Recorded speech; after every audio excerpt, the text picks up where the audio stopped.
आप सबको मेरा प्यार भरा नमस्कार।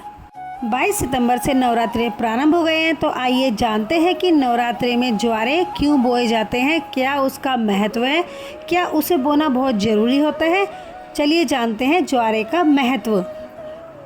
नवरात्रे में ज्वारे बोने का धार्मिक और आध्यात्मिक महत्व है, क्योंकि जौ को सृष्टि की पहली फसल और भगवान ब्रह्मा का प्रतीक माना जाता है।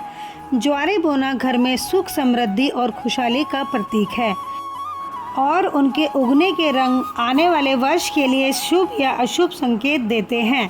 हरे ज्वारे अच्छे स्वास्थ्य और माता रानी की भक्ति का सूचक है, जबकि पीले ज्वारे घर में खुशियों के आगमन का संकेत देते हैं। चलिए जानते हैं कि धार्मिक महत्व क्या है। सृष्टि की पहली फसल। पुरानी कथाओं के अनुसार जब भगवान ब्रह्मा ने सृष्टि की रचना की थी, तब पहली फसल जौ थी, इसलिए इसे अत्यंत शुभ माना जाता है। इन्हें भगवान ब्रह्मा का प्रतीक माना जाता है। कलश स्थापना के साथ जौ बोने से ब्रह्मा जी की पूजा होती है और वे प्रसन्न होते हैं।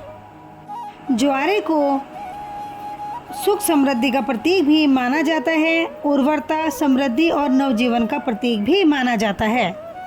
चलिए जानते हैं इनके शुभ और अशुभ संकेत।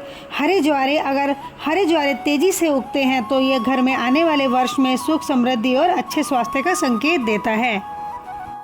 पीले ज्वारे उगते हैं तो घर में खुशियों के आने का संकेत माना जाता है।